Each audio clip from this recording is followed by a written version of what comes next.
Ramanagara KSRTC bus ನಿಲ್ದಾಣದಲ್ಲಿ ಭಾರಿ high drama ನಡೆದಿದೆ. ಕಾಂಟ್ರಾಕ್ಟರ್ನಿಂದ 2 ಕೋಟಿಗೂ ಅಧಿಕ ಬಾಡಿಗೆಯನ್ನು ಬಾಕಿ ಉಳಿಸಿಕೊಳ್ಳಲಾಗಿದೆ. ಹೈಕೋರ್ಟ್ ಆದೇಶ ಆಗ್ತಿದ್ದಂಗೆ 14 ಅಂಗಡಿಗಳಿಗೆ ಬೀಗ ಬಿದ್ದಿದೆ. ಬ್ರೇಕಿಂಗ್ ಲಭ್ಯವಾಗ್ತಾ ಇದೆ. ಅಂಗಡಿ ಮಾಲೀಕರು ಕೆಎಸ್ಆರ್ಟಿಸಿ ಅಧಿಕಾರಿಗಳ ನಡುವೆ ವಾಗ್ವಾದವೇ ನಡೆದು ಹೋಗಿದೆ.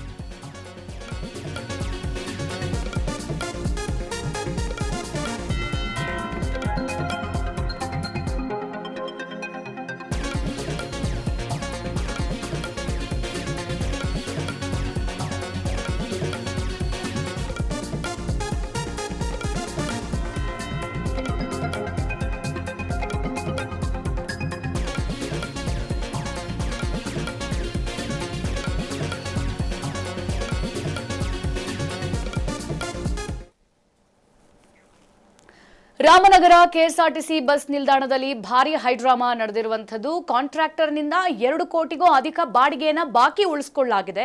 ಹಾಗಾಗಿ ಹೈಕೋರ್ಟ್ ಆದೇಶ ಕೊಡ್ತಾ ಇದ್ದಂಗೆ 14 ಅಂಗಡಿಗಳಿಗೆ ಈಗ ಬೀಗ ಜಡಿಲಾಗಿದೆ. ಅಂಗಡಿ ಮಾಲೀಕರು ಕೆಎಸ್ಆರ್ಟಿಸಿ ಅಧಿಕಾರಿಗಳ ನಡುವೆ ವಾಗ್ವಾದ ನಡೆದಿದೆ. ದ್ವಿಚಕ್ರ ವಾಹನ ಪಾರ್ಕಿಂಗ್ ಸ್ಥಳಕ್ಕೂ ಕೂಡ ಕೆಎಸ್ಆರ್ಟಿಸಿ ಈಗ ಬೀಗವನ್ನ ಜಡಿದಿರುವಂತದ್ದು. ಅಂಗಡಿ ಮಳಿಗೆಗಳ ಟೆಂಡರ್ ಅನ್ನ ಮಾಲೀಕ ಉಮೇಶ್ ಅನ್ನೋರು ಪಡೆದಿರ್ತಾರೆ. ಸೊ ಅಲ್ಲಿ ಟೆಂಡರ್ ಪಡೆದಿದ್ರು ಕೂಡ ಬಾಡಿಗೆಯನ್ನು ಉಳಿಸ್ಕೊಂಡಿದ್ದಾರೆ. ಉಮೇಶ್ ಎಂಬಾತ ನಟೇಶ್ ಅನ್ನೋನಿಗೆ ಸಬ್ ಕಾಂಟ್ರಾಕ್ಟ್ ಅನ್ನ ಕೊಟ್ಟಿದ್ದ. ಅಂದ್ರೆ ಇಲ್ಲಿ ಕಾಂಟ್ರಾಕ್ಟ್ 2 ಕಡೆ ಡಿವೈಡ್ ಆಗಿದೆ. ಆಮೇಲೆ ನಟೇಶ್ ಎಂಬಾತ ಅಭಿಲಾಷ್ ಎಂಬಾತನಿಗೆ ಮತ್ತೊಂದು ಕಾಂಟ್ರಾಕ್ಟ್ ಅನ್ನ ಕೊಟ್ಟಿದ್ದ.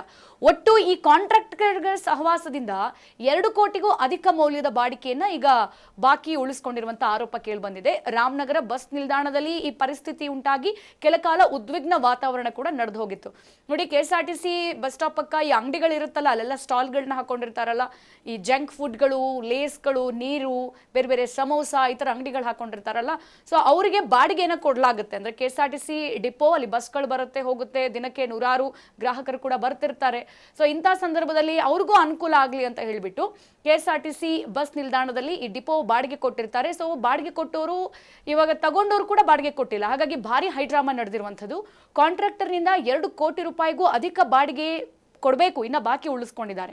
ಮತ್ತೆ ಹೈಕೋರ್ಟ್ ಆದೇಶ ಕೊಡುತ್ತೆ, ಇಲ್ಲಿ ಬಾಡಿಗೆಯನ್ನು ಕಟ್ಟಲೇಬೇಕು, ನೀವು ಕೊಟ್ಟಿಲ್ಲ ಅಂತಂದ್ರೆ ನೀವು ಬೀಗ ಹಾಕ್ಬೋದು ಅಂತ ಹೇಳಿ ಕೆಎಸ್ಆರ್ಟಿಸಿಗೆ ಈ ಒಂದು ಹೇಳಿಕೆ ಕೊಟ್ಟಾದ್ಮೇಲೆ ಈಗ 14 ಅಂಗಡಿಗಳಿಗೆ ಬೀಗ ಹಾಕಲಾಗಿದೆ. ಸೊ ಈ ಸಂದರ್ಭದಲ್ಲಿ ಅಂಗಡಿ ಮಾಲೀಕರು ಹಾಗೆ ಕೆಎಸ್ಆರ್ಟಿಸಿ ಅಧಿಕಾರಿಗಳ ನಡುವೆ ವಾಗ್ವಾದ ನಡೆದಿದೆ. ಅಂಗಡಿ ಮಾಲೀಕರು ಏನ್ ಮಾಡ್ತಾರೆ, ಈಗ ಕಾಂಟ್ರಾಕ್ಟರ್ ತಗೊಂಡಿರ್ತಾರಲ್ಲ, ಸೊ ಅವರು ಮತ್ತೆ ಬೇರೆಯವರಿಗೆ ಅಂಗಡಿಗಳನ್ನ ಹಾಕೊಳ್ಳಿ ಅಂತ ಬಿಟ್ಟಿರ್ತಾರೆ. ಅವ್ರದ್ದೇನು ತಪ್ಪಿರಲ್ಲ, ಅವ್ರು ತಿಂಗಳ ಬಾಡಿಗೆ ಏನಿದೆ ಅದನ್ನೆಲ್ಲ ಕೊಟ್ಟಿರ್ತಾರೆ. ಈ ತಗೊಂಡಂತ ಕಾಂಟ್ರಾಕ್ಟರ್ ದುಡ್ಡು ಕೊಟ್ಟಿರಲ್ಲ. ಹಾಗಾಗಿ ಮಾಲೀಕರು ಹಾಗೆ ಕೆಎಸ್ಆರ್ಟಿಸಿ ಅಧಿಕಾರಿಗಳ ನಡುವೆ ಕೆಲ ಹೊತ್ತು ವಾಗ್ವಾದ ಕೂಡ ನಡೆದು ಹೋಗಿದೆ. ದ್ವಿಚಕ್ರ ವಾಹನ ಪಾರ್ಕಿಂಗ್ ಸ್ಥಳಕ್ಕೂ ಕೂಡ ಸದ್ಯ ಈಗ ಕೆಎಸ್ಆರ್ಟಿಸಿ ಬೀಗವನ್ನ ಜಡಿದಿದೆ. ಅಂಗಡಿ ಮಳಿಗೆಗಳ ಟೆಂಡರ್ ಅನ್ನ ಮಾಲೀಕ ಉಮೇಶ್ ಅನ್ನೋನು ಪಡೆದಿರ್ತಾನೆ. ಸೊ ಇಲ್ಲಿ ಉಮೇಶ್ ನಿಂದ ಮತ್ತೆ ಅದು ನಟೇಶ್ ಎಂಬಾತನಿಗೆ ಸಬ್ ಕಾಂಟ್ರಾಕ್ಟ್ ಹೋಗುತ್ತೆ. ನಟೇಶ್ ಅನ್ನೋನು ಅಭಿಲಾಷ್ ಅನ್ನೋನಿಗೆ ಮತ್ತೊಂದು ಕಾಂಟ್ರಾಕ್ಟ್ ಅನ್ನ ಕೊಡ್ತಾನೆ. ಈ ಕಾಂಟ್ರಾಕ್ಟ್ ಮೇಲೆ ಕಾಂಟ್ರಾಕ್ಟ್ ಆಗಿರೋದ್ರಿಂದ ಎಲ್ಲರೂ ದುಡ್ಡು ಬಾಚಿ ಒಳಗೆ ಹಾಕೊಂಡಿದ್ದಾರೆ ವಿನಃ ಕೆಎಸ್ಆರ್ಟಿಸಿಗೆ ಬಾಡಿಗೆ ಕಟ್ಟಿಲ್ಲ. ಹಾಗಾಗಿ ಒಟ್ಟು ಈ ಕಾಂಟ್ರಾಕ್ಟರ್ಗಳ ಸಹವಾಸದಿಂದ ಈಗ 2 ಕೋಟಿಗೂ ಅಧಿಕ ಬಾಡಿಗೆ ಬಾಕಿ ಉಳಿಸಿಕೊಂಡಿರುವಂತದ್ದು. ಹಾಗಾಗಿ ರಾಮನಗರ ಬಸ್ ನಿಲ್ದಾಣದಲ್ಲಿ ಕೆಲ ಕಾಲ ಉದ್ವಿಗ್ನ ವಾತಾವರಣ ನಿರ್ಮಾಣವಾಗಿತ್ತು.